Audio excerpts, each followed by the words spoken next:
Un embrasement dans l'amour. Arrivant au terme de cette série de vidéos consacrée au dernier instant d'Élisabeth de la Trinité, voici le moment de reprendre le chemin parcouru.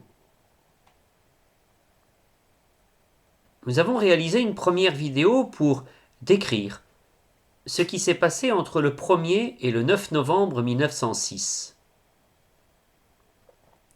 Puis, nous avons analysé le trésor liturgique de la prière de recommandation de l'âme, nous permettant de saisir combien la mystique et l'espérance propre à la solennité de la Toussaint donnent sens aux derniers instants d'Élisabeth de la Trinité. Ensuite, nous avons découvert les divers témoignages de religieuses carmélites ou de médecins attestant combien l'expérience mystique de la demeure de Dieu dans le ciel de son âme prend une place singulière, où malgré la maladie et son œuvre de destruction, elle rayonne l'amour qui demeure en elle. Enfin, nous avons pris le temps de lire un certain nombre d'extraits de lettres testament, et surtout son testament spirituel Laisse-toi aimer. Cette lettre posthume adressée à sa prieure. Nous avons pu mettre en relief les différentes caractéristiques de sa vocation au ciel qu'elle discerne dans les derniers instants de sa vie terrestre. En guise de postlude et d'ouverture, je voudrais revenir avec vous sur deux éléments fondamentaux qui semblent mis en exergue à travers ce chemin parcouru. Déjà, que l'ensemble des écrits que l'on nomme lettres testament, ou bien son testament spirituel, sont d'une extraordinaire portée eschatologique. Et nous devrions les analyser et les recevoir sous cet angle avec encore plus d'affinement. La rencontre entre ces écrits et le contexte historique, douloureux et agonisant de leur rédaction, met en lumière cet authentique entre-deux. En fait, Élisabeth de la Trinité, dans les derniers instants de sa vie terrestre, est déjà comme plongée par anticipation dans cette vie béatifique, cette communion des saints au sein de l'Église du ciel. La vie éternelle semble déjà commencer et elle se manifeste alors que l'œuvre de la mort n'a pas encore fini son travail de destruction. Cette idée d'anticipation de la vie éternelle semble être la clé pour comprendre ce qu'elle vit et dont l'ensemble des témoins en sont les garants, tant ils perçoivent, avec leurs mots, cette réalité. Les formules liturgiques et le contenu théologique qu'elles portent au sein de leur narration permettent alors de comprendre et de discerner ce qui se passe. Ce qui est annoncé par les formules de la liturgie se trouve comme vécu par la carmélite. Et puisque la liturgie a pour vocation de donner un avant-goût, de manière déjà, ce qui n'est pas encore là, par analogie, Élisabeth de la Trinité vit la même chose. Elle vit déjà des grâces de la vie éternelle au sein de cette communion des saints, de cette béatitude éternelle, alors que la mort n'a pas encore terminé son œuvre. Ces derniers instants portent en eux cette dynamique entre le déjà là et le pas encore de la vie éternelle. Le deuxième point que je voudrais retenir avec vous, c'est qu'à travers ces écrits et le contexte de leur rédaction due à l'œuvre de destruction liée à la maladie d'Addison, on assiste à un embrasement dans l'amour. et je voudrais développer avec vous ce constat. Élisabeth de la Trinité se savait depuis longtemps maison de Dieu. Elle était inspirée par cette mystique liée à son prénom de baptême. Nous savons que cela s'est affiné avec son entrée au Carmel, puisque non seulement elle se savait maison de Dieu, mais maintenant demeure de la Trinité. Elle s'est faite le chantre de la vie intérieure, aidant de son vivant bien des laïcs et des clercs à entretenir cet amour de la vie intérieure. Et nous avons pu découvrir qu'elle discerna sa vocation posthume en lien avec cette expérience forte, puisqu'elle voudra au ciel attirer les âmes à sortir d'elles-mêmes pour mieux les aider à entrer en elles et vivre dès ici-bas cette vie de communion avec Dieu.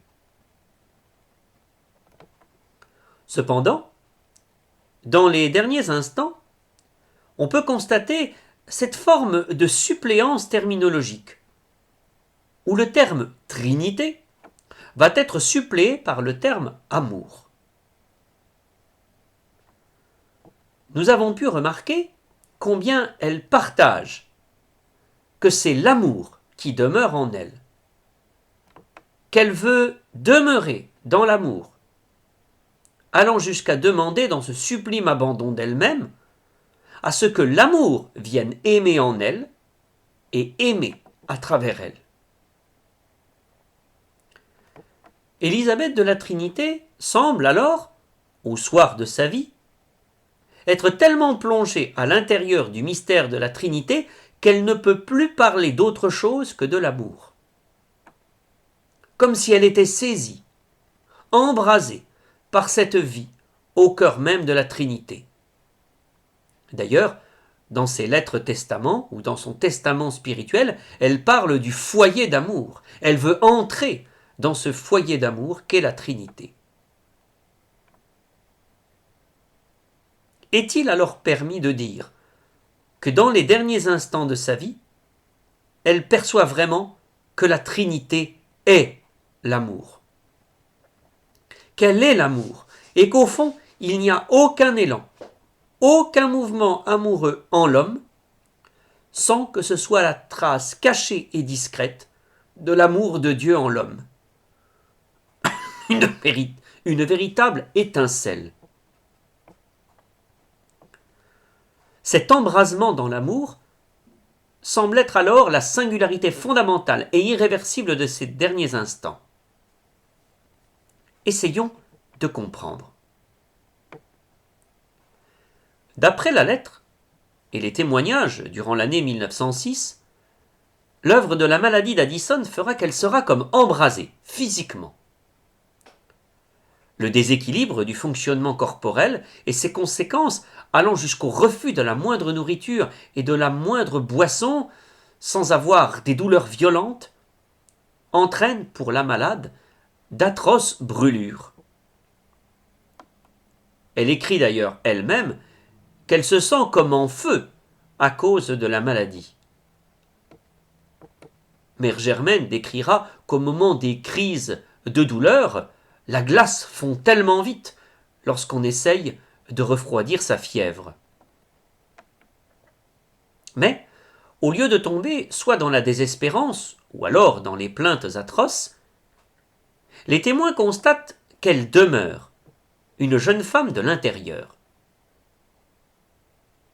Même si les témoins ne peuvent que constater qu'elle doit terriblement souffrir, elle restera très pudique sur son état de santé et sur ses propres souffrances. Elle ne se plaint presque jamais. Elle demeure une âme de silence, et au contraire, chaque manifestation sera dirigée vers autrui et deviendra l'occasion d'un témoignage de charité concrète à sa faible mesure. Mais c'est d'autant plus précieux qu'elle donne à ce moment-là tout ce qu'elle peut. Les témoins constatent un mystère de transformation. Comment les brûlures atroces provoquées par la maladie se transforment-elles en cet témoignage, en cet élan de charité pour les autres? Comment, dans ces conditions si difficiles, s'oublier soi-même alors que le corps ne fait que rappeler l'œuvre de la maladie? Comment passer dans l'embrasement physique lié à la maladie à cet embrasement dans l'amour, fruit du don de l'esprit constaté à travers ses écrits, ses paroles et ses gestes? Nous sommes ici face à un mystère aussi grand que celui de l'Eucharistie. Or, l'expression sacrifice de louange n'est-elle pas le terme le plus ancien pour désigner le mystère eucharistique? Cet embrasement dans l'amour, constaté à travers ses lettres testament et son testament spirituel, n'est-il pas la conséquence directe de sa vocation d'être louange de gloire, laudem gloriae? N'est-ce pas une autre manière de vivre cette vocation d'être louange de gloire? N'est-ce pas à ce moment ultime qu'elle se révèle vraiment comme une louange de gloire? Ce mystère est bien grand et délicat, mais tentons de le comprendre autant que nous pouvons.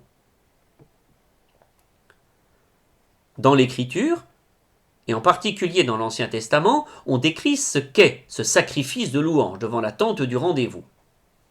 Il s'agissait d'une offrande de pain ou d'une offrande végétale accompagnée d'un chant d'action de grâce.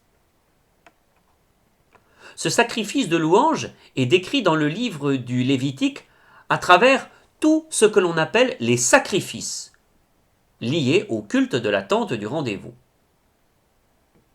Or, toujours d'après le livre du Lévitique, et surtout contrairement aux idées reçues, le sacrifice en tant que tel ne consistait pas en l'immolation d'un animal ou d'une autre offrande végétale, mais d'une combustion de l'offrande. C'est le fait de brûler l'offrande sur l'autel qui va exhaler la bonne odeur qui plaît à Dieu.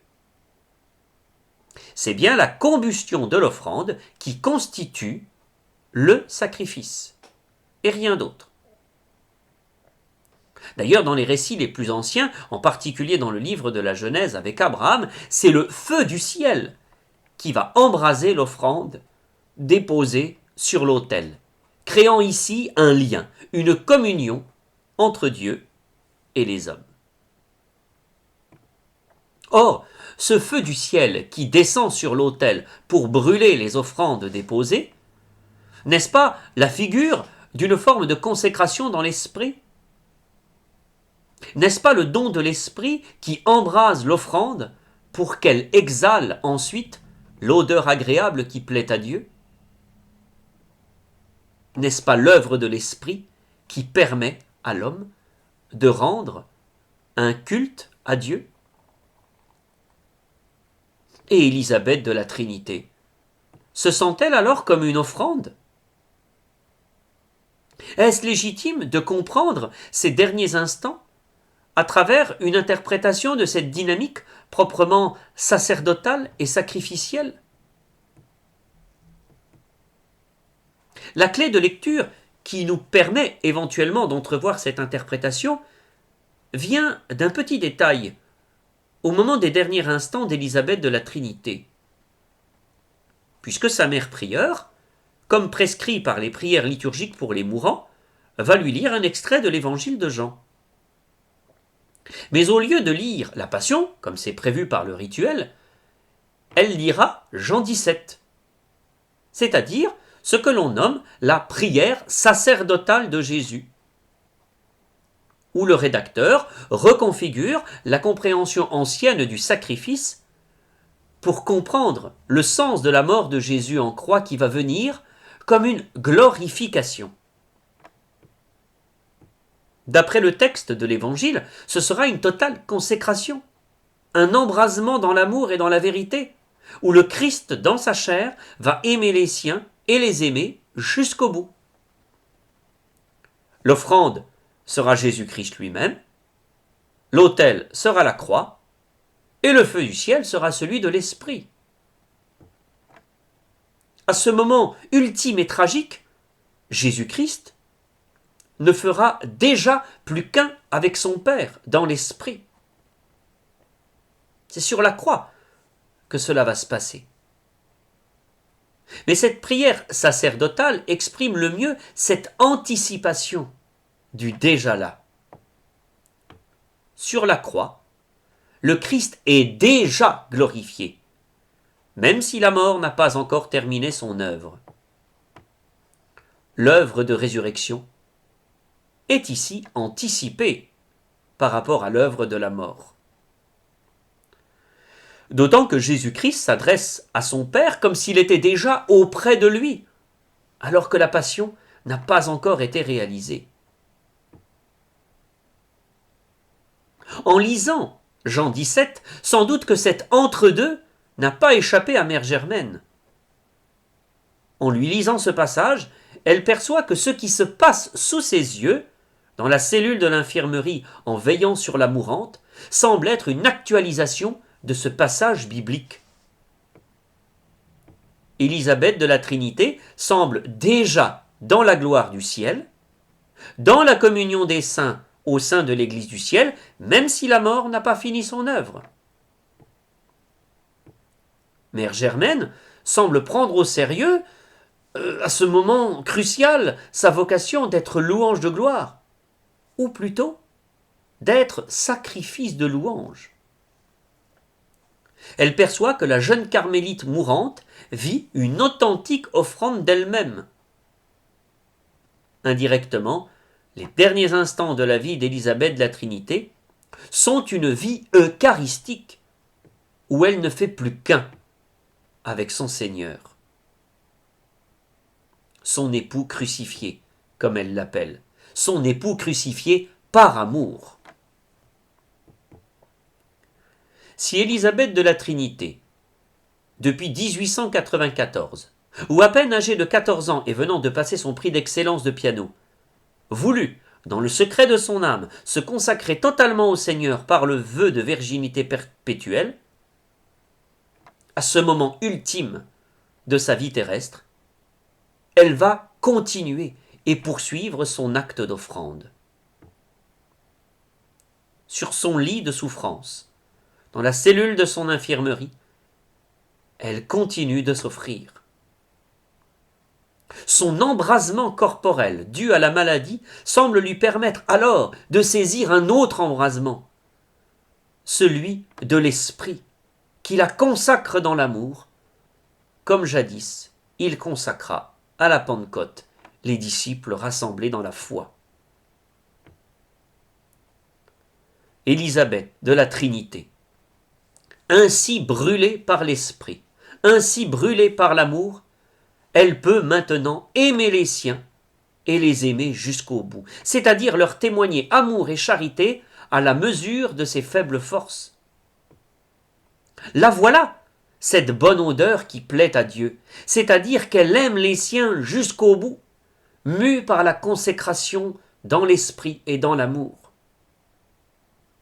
Ici, l'esprit est l'amour est l'esprit. Consacrée dans l'esprit, consacrée dans l'amour, elle peut rendre un culte à Dieu en aimant les siens et les aimant jusqu'au bout. La voilà cette bonne odeur qui plaît à Dieu, c'est-à-dire qu'elle aime les siens jusqu'au bout. En aimant jusqu'au bout, elle rend sensible cette odeur, elle devient cette odeur, pour reprendre l'expression de saint Paul qui dit dans la 2e lettre aux Corinthiens, « Nous sommes la bonne odeur du Christ ». Si physiquement, elle ne peut presque plus rien faire, l'amour demeure présent, avec toute sa force et son ardeur. Il est mystérieusement visible pour les témoins, à travers la mourante. Il y a des signes dans ces lettres testaments qui peuvent corroborer cette compréhension johannique de l'antique expression de sacrifice à travers la glorification. En effet, il n'y a pas moins de 2 lettres où la citation « Dieu est amour » est en exergue. Dans la même lettre, où elle exprime le mieux sa mission posthume, elle est introduite par la phrase « Notre Dieu est un feu consumant ». Son cœur meurtri et défiguré par la souffrance, devient à la fois l'offrande et l'autel, où brûle le feu de l'esprit, le feu de la charité. L'unissant à la Trinité dans l'amour, l'unissant aux siens en les aimant jusqu'au bout. De là, elle peut aimer les siens jusqu'au bout et ne faire plus qu'un avec son Seigneur. De là, elle participe déjà à la gloire du ciel. Elle est déjà glorifiée par lui, avec lui et en lui. La mort pourra bien aller jusqu'au bout de son œuvre de destruction. Elle est déjà vaincue. C'est elle qui ira vers le néant, et non la pauvre petite créature qui, dans son offrande, a tout remis entre les mains du Dieu Trinité. En elle, une source d'eau jaillira jusque dans la vie éternelle. Elle est déjà au ciel par anticipation.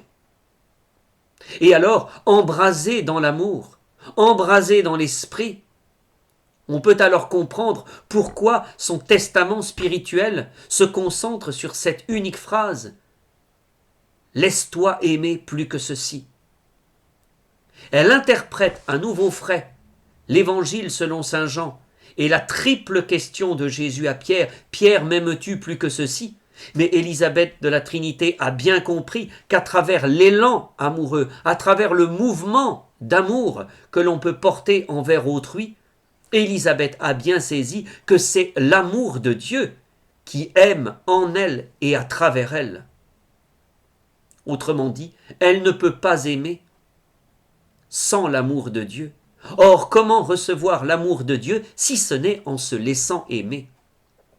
En invitant sa mère prieure, Mère Germaine, à se laisser aimer plus que ceci, c'est une invitation concrète à être consacré dans l'esprit, à être consacré dans l'amour. Alors, en ces derniers instants, Élisabeth de la Trinité, celle qui est passée de la pianiste virtuose au chant intérieur d'un Carmel, elle vient mystérieusement nous chanter, nous susurrer à l'oreille ce sublime répond du jeudi saint. Elle nous le lègue dans un dernier souffle. Ubi caritas et amor, Deus ibi est. Là où se trouvent la charité et l'amour, Dieu est là.